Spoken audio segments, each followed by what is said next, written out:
Hello, कैसे आप लोग? बढ़िया। आप सभी का स्वागत है आपके अपने डिजिटल परिवार ट्रेनिंग सेक्शन पर। साइंस का आज एक मोस्ट इंपॉर्टेंट टॉपिक हमारा स्टार्ट हो रहा है, जंतु जगत, एनिमल किंगडम के बारे में आज हम पूरा डिटेल के साथ एनालिसिस करने वाले हैं। और एनिमल किंगडम के अंतर्गत, जंतु जगत के अंतर्गत कौन कौन से टॉपिक हम कवर करेंगे, इन सबको पूरा डिटेल के साथ एनालिसिस करेंगे। तो आप सभी लाइव जुड़िए और आज की जो हमारी क्लास है वो मोस्ट इंपॉर्टेंट रहने वाली है। तो आप सभी लाइव जुड़िए और क्लास को एक बार अपने दोस्तों में शेयर कर दीजिए ताकि ज्यादा से ज्यादा लोग जुड़ सके।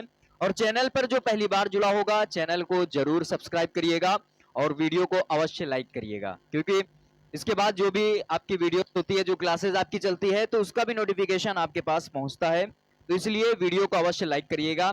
आपके सामने जो थम्स अप वाला बटन है उसको जरूर प्रेस करिएगा। और चैनल पर जो पहली बार जुड़ा होगा तो चैनल को अवश्य सब्सक्राइब करिएगा, क्योंकि लगातार आप सभी की जो क्लासेस है वो चल रही हैं। तो आप सभी लाइव जुड़िए। फिर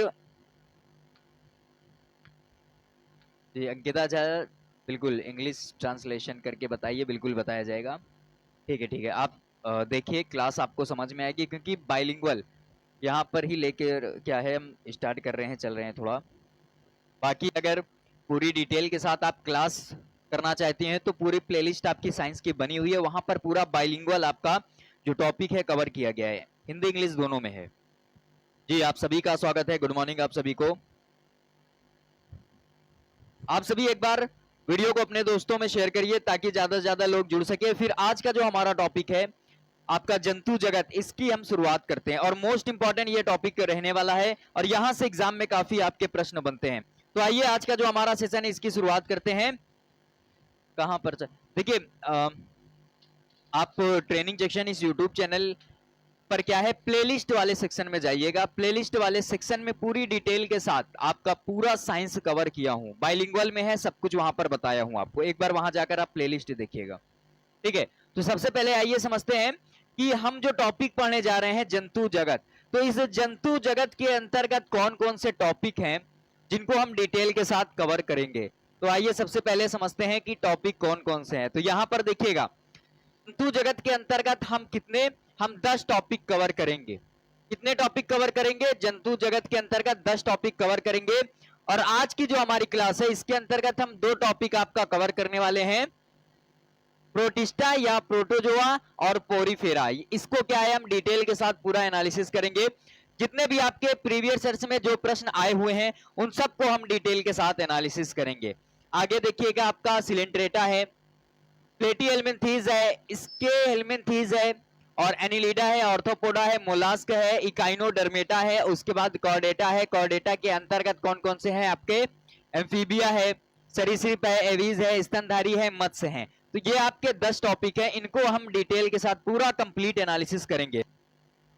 और आज का जो हमारा टॉपिक है उसके अंतर्गत हम प्रोटिस्टा या प्रोटोजोआ और पोरीफेरा, आपके संघ के जो जीव हैं, इनको हम क्या करेंगे, डिटेल के साथ एनालिसिस करेंगे, ठीक है। तो चलिए, आज का जो हमारा पहला प्रश्न है वो आपके सामने है। यहां पर देखिएगा पहला प्रश्न क्या कहता है। देखिए पहला प्रश्न है, अमीबा जैसे जीवों के मामले में होने वाला अलैंगिक प्रजनन, ठीक है। प्रजनन कितने प्रकार का है बता चुका हूं आपको, लैंगिक और अलैंगिक। तो यहां पर बात कर रहा है कि अमीबा जैसे जीवों के मामले में होने वाला अलैंगिक प्रजनन, जिसमें एक जीव के विभाजित होने पर 2 जीव उत्पन्न होते हैं, क्या कहलाता है? मोस्ट इंपॉर्टेंट है, इस पर स्टार लगाइएगा प्रश्न पर।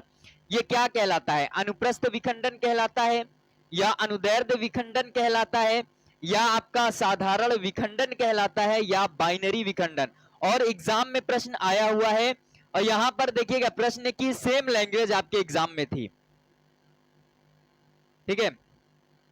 एग्जाम में ये प्रश्न आया हुआ है और एकदम सेम आपका क्या है, सेम ये एग्जाम में प्रश्न है, तो वही एकदम हूबहू आपके सामने है। तो यहां पर बताइएगा क्या इसका सही जवाब होने वाला है। हाँ देखिएगा, डी वाला है, बिल्कुल सही है। यहां पर देखिएगा बाइनरी विखंडन, और बाइनरी को ही क्या है, द्विखंडन भी बोला जाता है या द्वि विभाजन भी कहा जाता है, ठीक है। तो ये आपको ध्यान में रखना है। अगर इंग्लिश में हमको दे दिया तब भी हमको ध्यान में रखना है कि क्या कहा जाता है, हिंदी में अगर बोला गया तब भी हमको ध्यान में रखना है कि क्या बोला जाता है। तो अमीबा जैसे जीवों के मामले में जो अलैंगिक प्रजनन होता है, मतलब प्रजनन कैसे हो रहा है, अपने कायिक, अपने शरीर के द्वारा ही क्या है, स्वयं के द्वारा वहां पर प्रजनन हो रहा है, मतलब शरीर है, शरीर का कोई भाग अलग हुआ तो ये एक नए जीव को क्या है जो जन्म देगा, अलैंगिक प्रजनन। और लैंगिक प्रजनन में क्या होता है, जहां पर लिंग के द्वारा प्रजनन होता है। और ये भी आपको समझना होगा कि प्रजनन क्या होता है।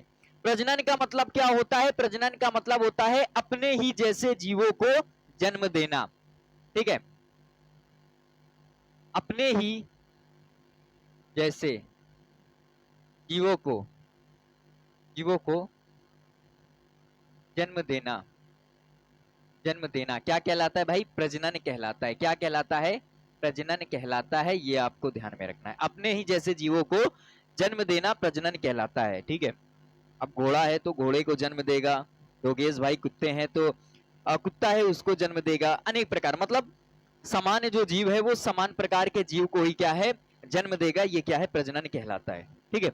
आगे बढ़िएगा, इसकी डिटेल क्या है ये भी समझते हैं। तो यहाँ पर देखिएगा अलैंगिक प्रजनन अमीबा में बात करें तो बाइनरी विखंडन या द्विविभाजन ये बोला जाता है, ठीक है। देखिए इसका डिटेल, अमीबा की खोज कब हुई, तो अमीबा की खोज 1755 में रोजेनहॉफ ने क्या है इसकी खोज की थी। और यह एक कोशिकी सूक्ष्मदर्शी जलीय जीव होता है। इसमें समस्त जैविक क्रियाएं एक ही कोशिका में क्या होती हैं, संपन्न होती है। ये आपको ध्यान में रखना है कि इसमें क्या होता है, सभी जैविक जो क्रियाएं होती हैं वो एक ही कोशिका में संपन्न होती है। और अमीबा जैसे एक कोशिकीय जीवों के मामले में होने वाला अलैंगिक प्रजनन, जिसमें एक जीव के विभाजित होने पर दो अलग अलग जीव उत्पन्न होते हैं, उसको द्विविभाजन या द्विखंडन, इंग्लिश में बात करें तो बाइनरी विखंडन कहलाता है। और अमीबा प्रोटोजोआ संघ का एक सजीव प्राणी है, ठीक है। अमीबा क्या है, प्रोटोजोआ संघ का एक सजीव प्राणी है। सजीव का मतलब क्या होता है, जिसमें जीवन पाया जाता है। और अमीबा कैसे, तो एक कोशिकीय जीव होता है, ये आपको ध्यान में रखना है, ठीक है। एक कोशिकीय जीवों के मामले में होने वाला अलैंगिक प्रजनन है अमीबा जैसे, ठीक है। ये आपको ध्यान में रखना है। तो यहां से कितने प्रश्न बन गए, अमीबा की खोज किसके द्वारा की गई है, रोजेनहॉफ। अमीबा किस संघ का प्राणी है, तो प्रोटोजोआ संघ का ये प्राणी है। कैसे एक कोश, ये कैसा जीव होता है, तो एक कोश की जीव होता है, ये भी आपको ध्यान में रखना है, ठीक है। आगे बढ़े, यहां तक प्रश्न समझ में आया, ठीक है। चलिए आगे बढ़िएगा, देखिएगा अगला आपके सामने प्रश्न है। अगला प्रश्न आपके सामने है, स्यूडोपोडिया डैश पर मौजूद अंगुली जैसी आकृति वाली संरचना है। स्यूडोपोडिया पर मौजूद मतलब किस पर मौजूद होती है, ये हाइड्रा पर, पैरामीशियम पर, अमीबा पर या केचुआ पर। केचुआ जानते हैं ना, केचुआ को क्या बोला जाता है, ये आपके किसानों का मित्र भी बोला जाता है। किसानों का मित्र भी बोला जाता है, किसको, केचुआ को, क्योंकि ये क्या करते हैं, खेती में भी मदद करते हैं आपके केचुआ, तो किसानों का मित्र बोला जाता है, ये भी आपको ध्यान में रखना है। हाँ, आप सभी के कमेंट देख रहा हूं, आप सभी कमेंट जरूर करिएगा। मधु गुप्ता जी नमस्ते जी। हाँ चलिए बताइएगा, कहां पर मौजूद होते हैं आपके स्यूडोपोडिया, डैश पर मौजूद होते हैं, तो जिनका अमीबा है वो बिल्कुल सही जवाब है। अब देखिएगा आपको इमेज भी दिखाता हूं, मान लीजिए ये क्या है आपकी अमीबा, तो अमीबा पर इस प्रकार अंगुली नुमा जो संरचना होती है वही क्या कहलाती है, आपकी स्यूडोपोडिया कहलाती है, या कूट पाद कहलाते हैं, जिनके द्वारा अमीबा क्या होता है, एक स्थान से दूसरे स्थान तक जाता है या चलता है। देखिएगा इसके, देखिए यहाँ पर ये अमीबा आपको दिख रहा है, इमेज ये वाला जो साइड में इधर है, यहाँ पर अमीबा देखिएगा, अमीबा है। अमीबा में ये देखिएगा, ये सेंट्रल वाला, ये सेंटर वाला जो भाग है ये क्या कहलाता है, न्यूक्लियस, केंद्रक आपका कहलाता है। अनेक यहाँ पर देखिएगा छोटे छोटे वो होते हैं भाग, जैसे फूड वेक्लस हो गया, ठीक है। तो यहाँ पर देखिएगा ये आपकी इस प्रकार जो आकृति निकली हुई है, यहाँ पर ये आकृति निकली हुई है, ठीक है। अंगुली नुमा आपकी जो संरचना होती है, जैसे आपकी हथेली है, तो आपके हथेली के इधर जो अंगुली है, अंगूठा है, लगा हुआ ये संरचना है। तो इस प्रकार अमीबा में भी क्या है, निकली हुई संरचना होती है, जो क्या कहलाती है, स्यूडोपोडिया कहलाती है। क्या कहलाती है, स्यूडोपोडिया ये कहलाती है। हाँ, प्रीवियस ईयर वाले क्वेश्चन है आपके, इस क्वेश्चन से क्या हो जाएगा, आपका टॉपिक भी पूरा कवर हो जाएगा। क्वेश्चंस के साथ साथ जो भी टॉपिक है वो टॉपिक भी हम पूरा कवर कर रहे हैं डिटेल के साथ। आपकी जितनी भी क्लासेस हो चुकी हैं वहां पर आप जाकर देख लीजिएगा, जितने भी प्रश्न आपके एग्जाम में आए हैं या आपके एग्जाम में आ सकते हैं, क्योंकि हम टॉपिक पूरा डिटेल के साथ कवर कर रहे हैं। अब जंतु जगत के अंतर्गत जितने भी 10 टॉपिक आपको बताया हूं, तो यहाँ पर इन 10 टॉपिक के अंतर्गत पूरा डिटेल के साथ हम ये जंतु जगत कवर करेंगे। उसके बाद हमारा मानव संचरण तंत्र से जुड़ा हुआ जो टॉपिक है वो स्टार्ट हो जाएगा। वो मोस्ट इंपॉर्टेंट टॉपिक आपका साइंस का रहता है। यहाँ पर रक्त परिसंचरण तंत्र, अनेक प्रकार के यहाँ पर प्रश्न बनते हैं जी। ठीक है, आगे देखिएगा, तो स्यूडोपोडिया को कूटपाद भी बोला जाता है। क्या है, हिंदी की बात करें तो कूटपाद बोला जाता है। अमीबा पर मौजूद अंगुली जैसी आकृति वाली संरचना है। ये देखा, आपको बताया हूं कि अंगुली जैसी आपकी जो संरचना है अमीबा पर, ये क्या कहलाती हैं, ये आपके स्यूडोपोडिया कहलाती हैं। इसको आप इंग्लिश में ही याद रखिएगा, क्योंकि अब देखिए एग्जाम में आप बैठे हैं तो हिंदी इंग्लिश दोनों में क्या है, आपसे ये प्रश्न बन सकता है। पर क्या है, आप अगर इंग्लिश में याद रखेंगे तो इंग्लिश वाला क्या होता है, आपका स्यूडोपोडिया ही करके दिया जाएगा। तो यहां पर आप इससे क्या है ध्यान रख सकते हैं, स्यूडोपोडिया क्या है, या कूटपाद। अमीबा जैसे, अमीबा पर उंगली जैसी जो आकृति होती है वो स्यूडोपोडिया कहलाती है। ठीक है, तो अमीबा में कूटपादों द्वारा गमन होता है, मतलब एक स्थान से दूसरे स्थान तक अमीबा का जो गमन होता है वो किसके द्वारा होता है, वो स्यूडोपोडिया के द्वारा होता है। और अमीबा इन कूटपादों की सहायता से किसी भी दिशा में चल सकते हैं। जब अमीबा में नए कूट बनते हैं, कूटपाद बनते हैं, ठीक है, तो देखिएगा जब अमीबा में क्या होता है, इस प्रकार की नई जो आकृति बनती है तो वहां पर क्या होता है, पुराने वाले का, तो पुराने वाले जो कूटपाद होते हैं वो समाप्त हो जाते हैं और इनका जीव द्रव नए कूटपादों में आ जाता है। और इनका जो जीव द्रव होता है वो नए कूटपाद में आ जाता है, ये भी आपको ध्यान में रखना है। और इस प्रकार अमीबा में गमन कूटपादों के द्वारा या स्यूडोपोडिया के द्वारा होता है। स्यूडोपोडिया मुख्य रूप से एक्टिन तंतु होते हैं। क्या होते हैं, एक्टिन तंतु होते हैं, ये आपको ध्यान में रखना है। हाँ, ठीक है, और आप सभी एक बार वीडियो को अपने दोस्तों में शेयर जरूर कर दीजिएगा। और चैनल पर जो पहली बार जुड़ा होगा तो चैनल को सब्सक्राइब जरूर कर लीजिएगा आप सभी, और वीडियो को अवश्य लाइक करिएगा ताकि जो भी आपकी क्लासेस चलती हैं उसका नोटिफिकेशन आपके पास पहुंच सके। तो देखिएगा आपके सामने अगला प्रश्न, यहां पर देखिएगा अगला प्रश्न आपके सामने है, क्लेमाइडोमोनास इनमें से किस किंगडम से संबंधित है। आपको एक ट्रिक बताया था इससे पहले, जो वर्गीकी वाला आपका टॉपिक था वहां पर केपीसीओ, ठीक है, फंस गए कहां पर, फंस गए आपके जीएस में।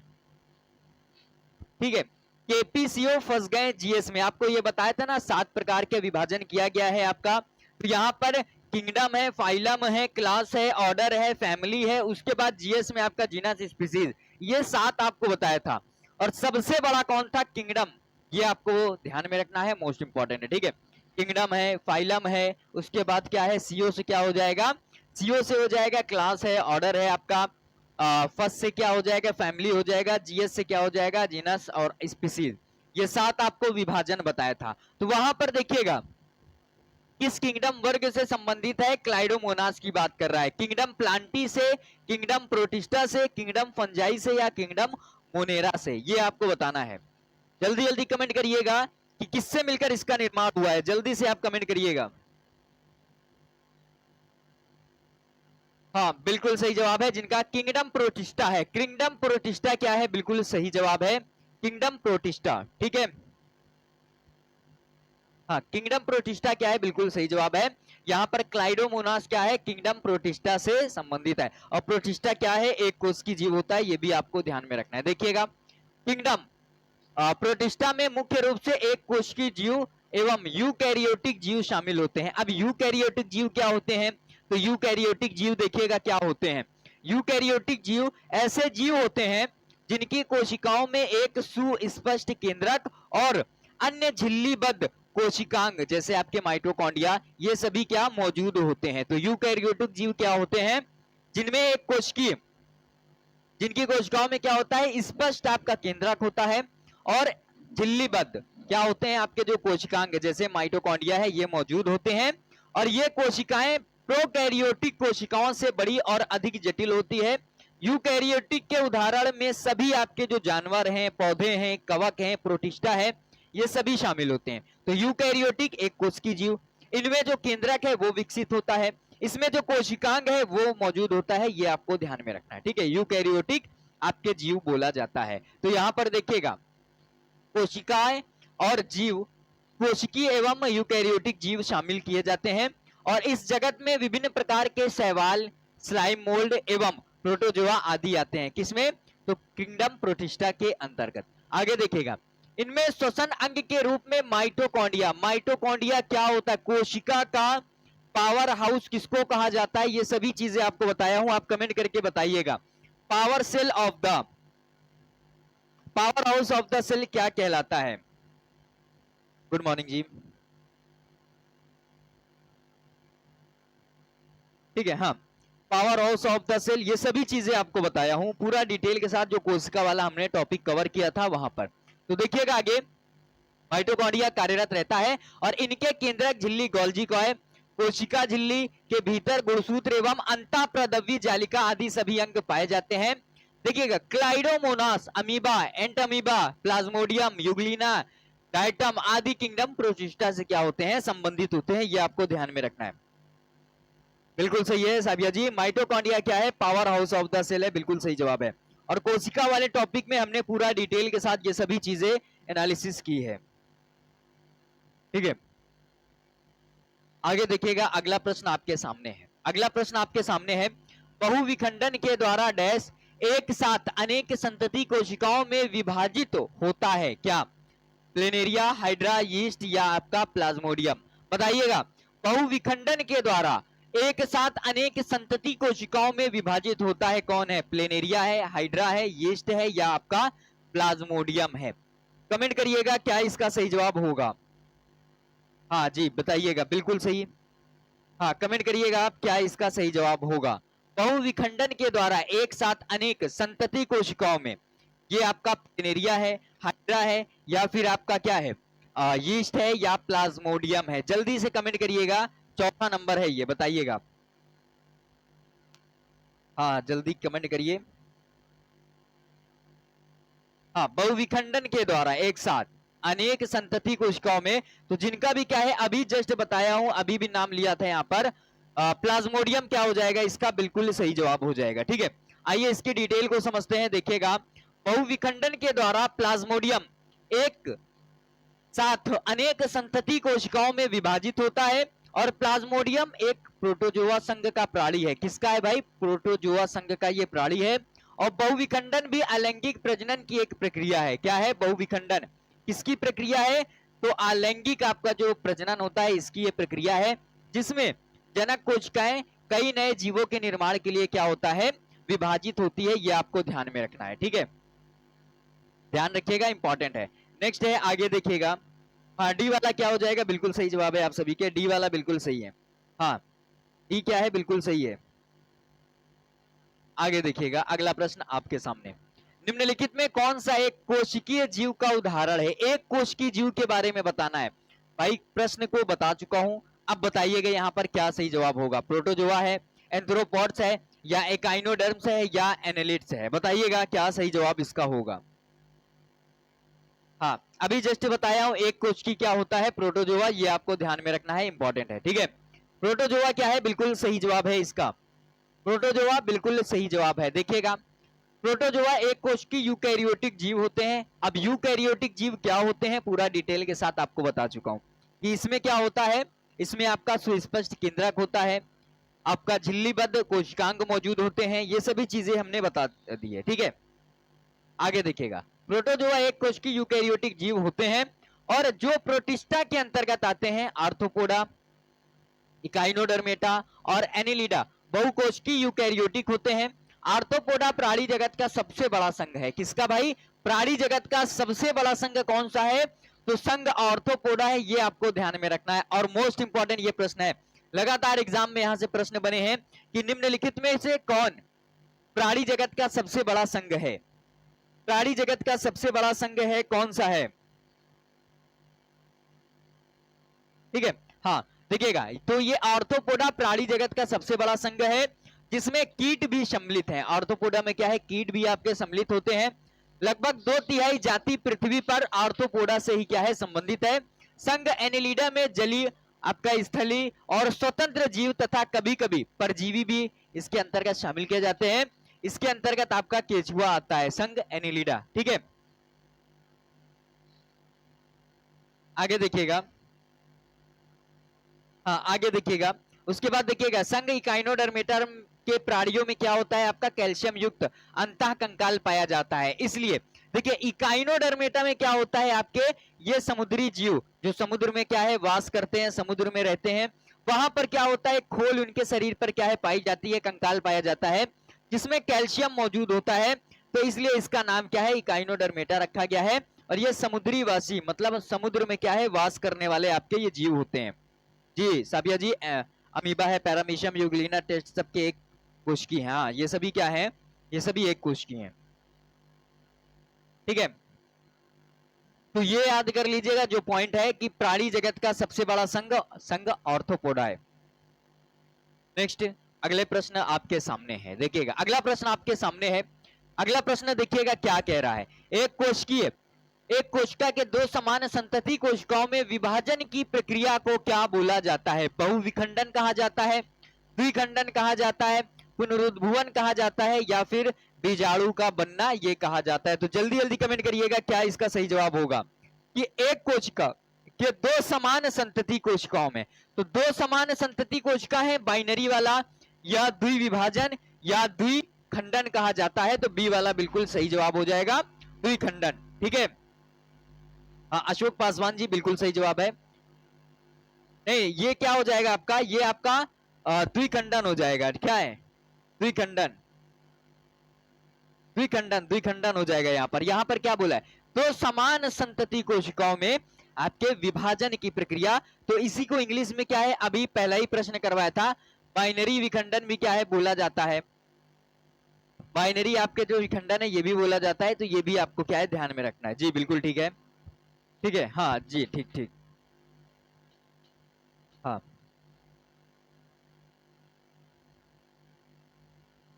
ठीक है, हाँ जी बिल्कुल ठीक है। और आप सभी जो चैनल पर नए जुड़ रहे हैं तो चैनल को जरूर आप सभी सब्सक्राइब करिएगा और वीडियो को अवश्य जरूर लाइक करिएगा आप सभी, ठीक है। तो आइए इसकी डिटेल को समझते हैं, देखिएगा आपके सामने डिटेल भी है। और एक कोशिकीय या एक कोशिका के दो समान संतति कोशिकाओं में विभाजन की प्रक्रिया को द्विखंडन कहा जाता है। जैसे अमीबा जीव द्विखंडन द्वारा जनन करता है, द्विखंडन के द्वारा क्या होता है इसका जनन होता है, और इसमें द्विखंडन एक प्रकार का अलैंगिक प्रजनन तथा कोशिका विभाजन है। याद कर लीजिएगा, अगर आपसे यह पूछेगा अमीबा में किस प्रकार का प्रजनन होता है, तो भाई अगर हमसे डायरेक्ट पूछ लिया कि अमीबा में किस प्रकार का आपका प्रजनन होता है, तो आपको क्या बताना है, अमीबा में किस प्रकार का प्रजनन होता है? अमीबा में भैया अलैंगिक प्रजनन होता है। क्या बताना है? अलैंगिक प्रजनन होता है, द्विखंडन के द्वारा होता है, ये भी आपको ध्यान में रखना है। हाँ जी बिल्कुल ठीक है, अलैंगिक प्रजनन आपको बताना है, वो ध्यान रखिएगा, ठीक है। चलिए आगे बढ़ते हैं, आगे देखिएगा अगला प्रश्न आपके सामने। अब हमारा जो आगे अगला जो दूसरा टॉपिक था पोरीफेरा वाला वो स्टार्ट होता है। तो यहां पर बताइएगा टैस के प्राणी अगतिशील होते हैं। अगतिशील का मतलब क्या होता है? जिनमें गति नहीं होती है, गति नहीं होती है। किसमें? आपके जो प्राणी की बात कर रहा है, मतलब गति नहीं होगी तो वो एक स्थान से, देखिएगा समझिएगा, एक स्थान से दूसरे स्थान तक इनका गमन भी क्या होता है? गमन भी नहीं होता है, ये भी आपको ध्यान में रखना है, ठीक है। गमन भी नहीं होता है, ये आपको ध्यान में रखना है कि जब गति नहीं होगी, जो अगतिशील है, तो इनमें क्या होगा? गति भी नहीं होती है, तो ये आपको बताना है, ठीक है। गुड मॉर्निंग, आप सभी का स्वागत है। आप बताइएगा क्या है, पोरीफेरा है, सिलेंट्रेटा है, या प्लेटीहेल्मिन्थीज है, या नेमेटोडा है? हाँ पता इसका क्या सही जवाब होगा, 7वें नंबर का आप कमेंट करिएगा। हाँ हाँ ठीक है, बिल्कुल सही जवाब आया है। पोरीफेरा क्या है? बिल्कुल सही जवाब है। अब पोरीफेरा होता क्या है? जैसे आप समुद्र में अगर डिस्कवरी वाला बचपन में चैनल देखे होंगे, तो वहां पर आपको दिखाया जाता है ना कि डिस्कवरी वाले चैनल में समुद्र के अंदर की जब गहराइयों में लेकर गोताखोर आपको जाता है कैमरे के साथ, तो वहां पर आप देखे होंगे समुद्र में क्या होता है।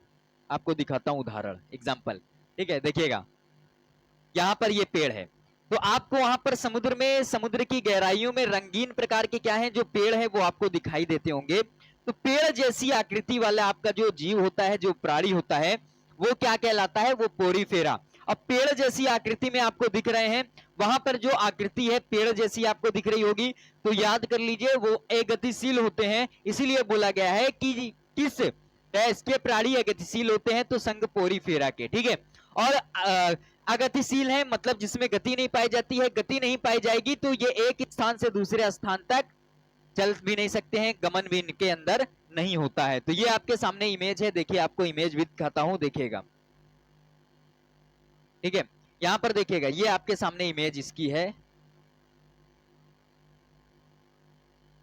रुकिए, ये इस प्रकार के आपके ये स्पंज वाले ये जीव हैं, ये संघ पोरीफेरा के अंतर्गत है। ठीक है, ये आपको ध्यान में रखना है। इस प्रकार के जो जीव हैं समुद्र में देखिएगा रंगीन रंगीन आपको पेड़ के रूप में क्या है दिखाई देंगे, पर ये क्या होते हैं, जीव होते हैं।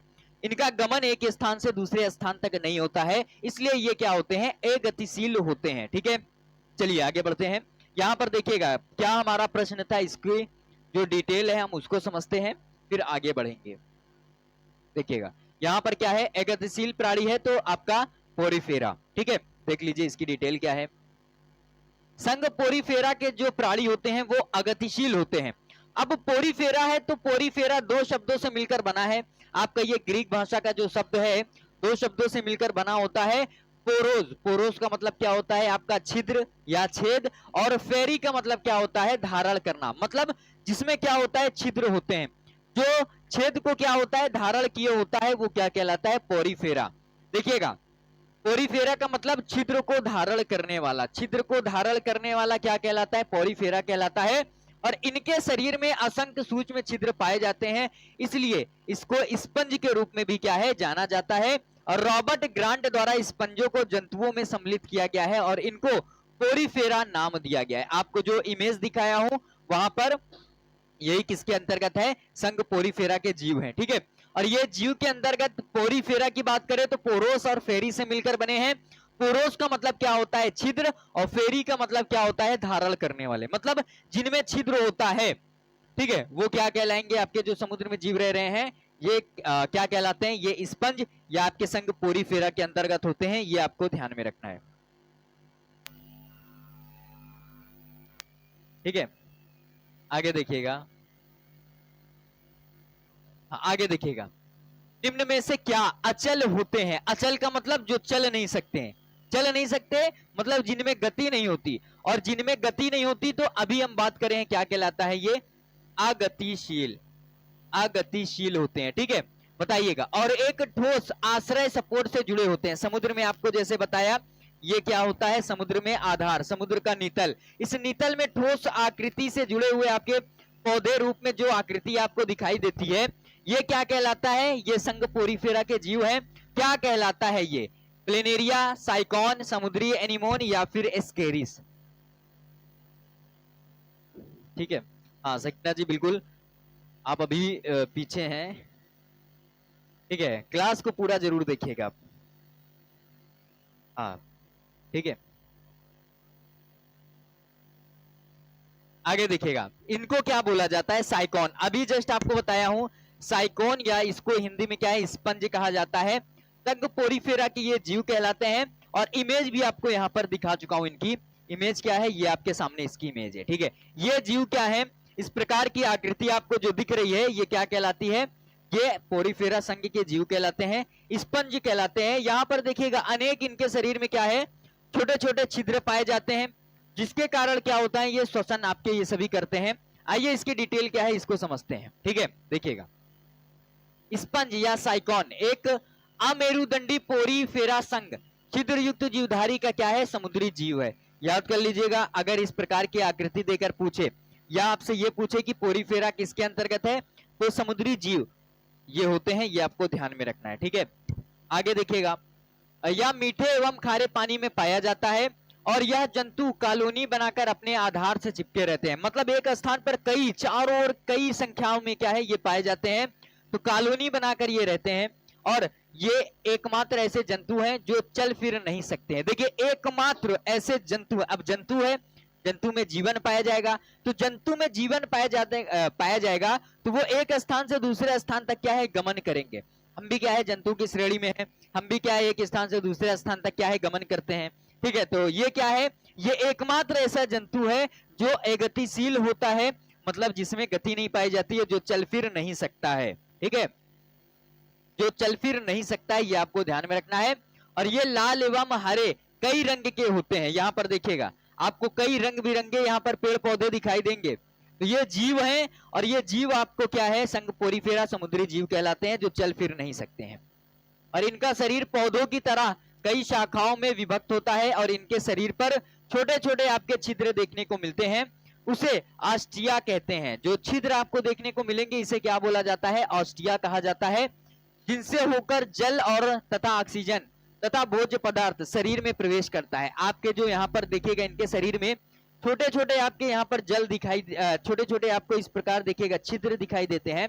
इनसे ही होकर आपका ऑक्सीजन, इनसे ही होकर आपके शरीर में जो भोज्य पदार्थ होते हैं वो शरीर में क्या है जाते हैं। ये आपको ध्यान में रखना है। ठीक है, संघ पोरीफेरा में आगे देखिएगा क्या होता है, और जिनसे जल बाहर निकलता है उसे ऑस्कुलम कहते हैं। अब देखिएगा यहाँ पर ऑक्सीजन, भोज्य पदार्थ और क्या होता है जल। ठीक है, ये क्या होता है शरीर में प्रवेश करता है, जल बाहर निकलता है शरीर से, तो उसे क्या बोला जाता है, ऑस्कुलम कहा जाता है। इनमें देखिएगा आपके साइकॉन है, यूप्लेक्टेला है तथा स्पॉन्जिला है, पोरीफेरा समूह के क्या है ये सभी उदाहरण हैं। ये आपको ध्यान में रखना है, मोस्ट इंपॉर्टेंट है। ठीक है, इंपॉर्टेंट है ये सभी आपको ध्यान में रखने हैं। और यहाँ पर ये संघ पोरीफेरा वाला जो आपका जीव है एकमात्र आपका जीव है जो चल फिर नहीं सकता है। ठीक है, ये आपको ध्यान में रखना है, चल फिर नहीं सकता है भाई साहब, आधार से जुड़ा हुआ है। देख लीजिए ये समुद्र का नितल है, समुद्र के नितल में आपकी जो चट्टानी संरचना है समुद्र का आधार है, इससे क्या होता है यहाँ पर ये जुड़ा हुआ रहता है। ठीक है, हाँ बिल्कुल ठीक है। चलिए आगे बढ़ते हैं, आगे देखिएगा अगला प्रश्न आपके सामने, कमेंट करिएगा क्या हो जाएगा इसका सही जवाब। डैश श्वसनी उत्सर्जक और परिसंचरण वाले अंगों से रहित है, मतलब जिसमें श्वसन नहीं होता, उत्सर्जन नहीं होता है, आपका परिसंचरण नहीं होता है, ये सभी अंग क्या है रहित है। बताइएगा स्पंज है, टेपवार्म है, थ्रेडवार्म है या लीवर फ्लूक है। तो भाई साहब श्वसन, उत्सर्जन और आपके परिसंचरण वाले अंगों से क्या है रहित है। रहित की बात कर रहा है तो स्पंज बिल्कुल ठीक हो जाएगा। वहां पर छिद्रों के द्वारा भोज्य पदार्थ है, ऑक्सीजन है, ये सभी चले जाते हैं। ठीक है, और वहां पर क्या होता है चल फिर नहीं सकता है, ये भी आपको ध्यान में रखना है। स्पंज या साइकॉन है वो आपको ध्यान में रखना है। ए वाला क्या हो जाएगा, बिल्कुल सही जवाब है। आगे देखिएगा, देखिए स्पंज क्या है आपका श्वसनी उत्सर्जक और परिसंचरण वाले अंगों से रहित होता है। और स्पंज एक अमेरुदंडी पोरीफेरा छिद्र युक्त क्या है जीवधारी है, समुद्री जीव है। ठीक है, ये क्या होता है, ये पेड़ पौधा नहीं है, ये समुद्री जीव है। और यह मीठे और खारे पानी कहीं भी रह सकता है, कॉलोनी बनाकर रहता है। कहां पर रहता है, समुद्र के नितल में। आपके जो चट्टानी संरचना है या मजबूत आधार होता है वहां पर ये क्या होता है, इसका विकास होता है। ये जंतु निर्वाह कॉलोनी बनाकर क्या है अपने आधार से चिपके रहते हैं और इनके शरीर पर छोटे छोटे छिद्र होते हैं जिनसे ऑक्सीजन व भोजन का प्रवेश क्या होता है शरीर में होता है। और इनमें एक बड़ा छिद्र होता है जिनसे जल बाहर निकलता है, जिसे क्या बोला जाता है, ऑस्कुलम कहते हैं। इनके शरीर में एक बड़ा छिद्र होता है जिससे क्या होता है, इससे शरीर में क्या इनसे क्या होता है जल बाहर निकलता है। तो बड़ा वाला जो छिद्र होता है जिससे जल बाहर निकलता है वो क्या कहलाता है, वो ऑस्कुलम कहलाता है। क्या कहलाता है, ऑस्कुलम। ठीक है,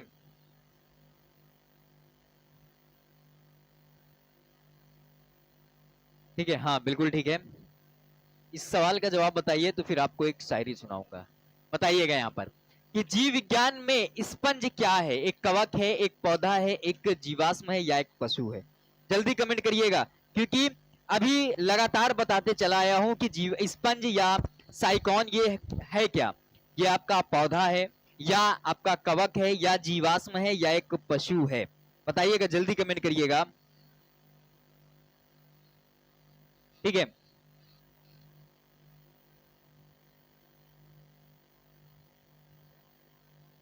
हाँ जल्दी कमेंट करिएगा क्या इसका सही जवाब होगा। जल्दी से आप सभी कमेंट करिए। जी वाला क्या है, बिल्कुल सही जवाब। जो आप देखिए पशु, जिनका भी क्या है, एक पशु है।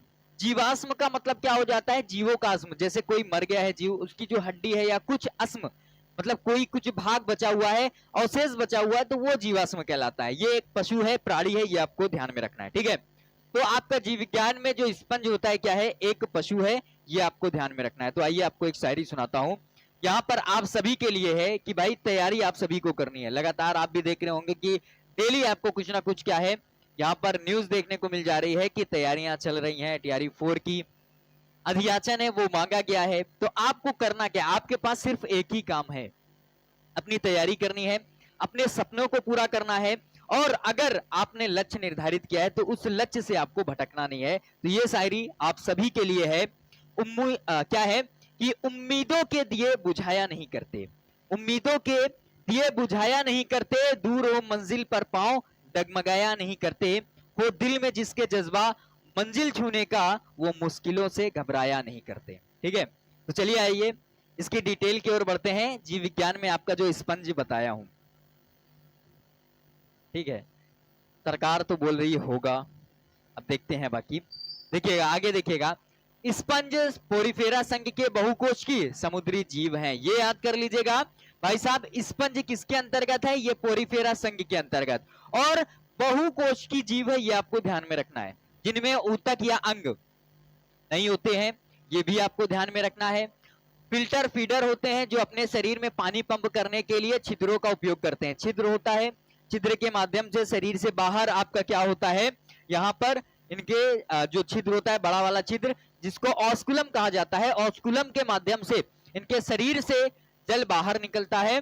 और जिनमें कोइनोसाइट्स या कॉलर कोशिकाएं भोजन के कणों को छानती है, और अमीबोसाइट्स पोषक तत्वों को वितरित करती है, बांटती है। ठीक है, और स्पंज में तंत्रिका या पाचन तंत्र नहीं होते, ये आपको ध्यान में रखना है। बता चुका हूं कि श्वसन, उत्सर्जन, परिसंचरण तंत्र, ये सभी क्या होता है, इनमें नहीं पाया जाता है। ठीक है, और वे स्थिर होते हैं, जो एक बड़ी केंद्रीय गुहा स्पांगोसील, ठीक है, स्पांगोसील के माध्यम से पानी को पंप करते हैं, और जो एक मुख्य निकास क्षेत्र जिसको ऑस्कुलम कहा जाता है, इसके माध्यम से क्या होता है, बाहर निकलता है। ये आपको ध्यान में रखना है। देखिएगा यहां पर क्या होता है, एक केंद्रीय, एक बड़ी केंद्रीय गुहा होती है जिसको स्पांगोसील कहा जाता है, जिसके माध्यम से आपके जो स्पंज होते हैं वो शरीर से क्या होता है, जल को बाहर निकालते हैं, और जल को बाहर निकालते हैं वो छिद्र क्या कहलाता है, वो छिद्र आपका ऑस्कुलम कहलाता है। तो भाई साहब आज का जो हमारा टॉपिक था, जंतु जगत के अंतर्गत हमने प्रोटिस्टा या प्रोटोजोआ और संघ पोरिफेरा, देखिएगा यहाँ पर दो चीजें आपको बता चुका हूं, जो कि यहाँ पर हम क्या क्या चीजें कवर कर चुके हैं। आज प्रोटिस्टा या प्रोटोजोआ और संघ पोरिफेरा, इसके जो इंपॉर्टेंट प्रश्न थे हम उसको क्या है डिटेल के साथ एनालिसिस कर लिए। पोरिफेरा में क्या हो जाएगा, अगतिशील जीव पाए जाते हैं, बहुकोशिकीय होते हैं, समुद्री जीव होते हैं, रंग बिरंगे होते हैं यहाँ पर, और कहां पर, समुद्र के नीतल में आधार से क्या होता है, ये जुड़े हुए होते हैं। ये सभी आपको ध्यान में रखना है। ठीक है, इसके बाद देखिएगा कल आपका जो टॉपिक रहेगा सिलेंड्रेटा, इसको क्या है हम डिटेल के साथ एनालिसिस करेंगे, और आप एक बार पढ़ के आइएगा सिलेंड्रेटा। ठीक है, बाकी पूरा डिटेल के साथ आपको जो टॉपिक है वो सभी चीज करवाऊंगा। इसके बाद मानव जो परिसंचरण तंत्र है वो हमारा स्टार्ट होगा, और मानव परिसंचरण तंत्र मोस्ट इंपॉर्टेंट टॉपिक है, और यहां पर पहले तो 10 ये टॉपिक है, इनको हम कवर करेंगे पहले, उसके बाद वो टॉपिक स्टार्ट होगा। ठीक है, नीतीश कुमार जी से पूछना चाहिए एग्जाम कराएंगे या नहीं सर, क्या बताएंगे। ठीक है, चलिए नीतीश कुमार जी के पास आप फोन कॉल कर लीजिए, वहां पर पूछ लीजिए उनसे कि सर बताइए, हम बेरोजगार लोग हैं, तैयारी कर रहे हैं, कब तक तैयारी करें। ठीक है, पूछ लीजिए आप फोन मिला के उनसे, फिर बताइएगा हमें भी। ठीक है, तो चलिए आज का जो हमारा टॉपिक था, जंतु जगत के अंतर्गत संघ आपका जो प्रोटिस्टा है, प्रोटोजीव आपका प्रोटोजोआ, और संघ आपका जो पोरिफेरा है, इसको हमने पूरा डिटेल के साथ एनालिसिस किया है। ठीक है, तो चलिए आगे मिलते हैं अगली क्लास में। बाकी आप जितने भी क्लास आपको करवाई जा चुकी है, जितने भी टॉपिक आपको करवाए जा चुके हैं, आप उन सभी का रिवीजन करते रहिए, क्योंकि रिवीजन करते रहेंगे तभी वो टॉपिक आपकी उस टॉपिक पर पकड़ बन सकेगी, और उस टॉपिक को जो डिटेल के साथ एनालिसिस करवाया हूं वो भी क्या है आपके समझ में आएगा। नहीं तो कुछ दिन क्या है रिवीजन नहीं करेंगे, रिवीजन नहीं करने से क्या होगा वो टॉपिक धीरे धीरे क्या हो जाएगा भूलते जाएंगे और फिर से आपको उतनी ही मेहनत करनी पड़ेगी जितनी आप अभी कर रहे हैं एक नए टॉपिक को समझने के लिए। इसलिए अपनी तैयारी को करते रहिए, रिवीजन करते रहिए। नहीं पढ़ने का मन कर रहा है तब भी पढ़िए। क्यों? क्योंकि आपने एक लक्ष्य निर्धारित किया है कि हमें क्या करना है, टीआरई 4 में सिलेक्शन लेना है। अब भाई साहब लक्ष्य निर्धारित आपने किया है तो उस लक्ष्य को प्राप्त करने के लिए आपको स्वयं अकेले मेहनत करनी होगी। याद रखिएगा अभी आप अकेले हैं, अभी आपका संघर्ष का दौर चल रहा है। जिस दिन ये संघर्ष सफलता में चेंज हुआ उस दिन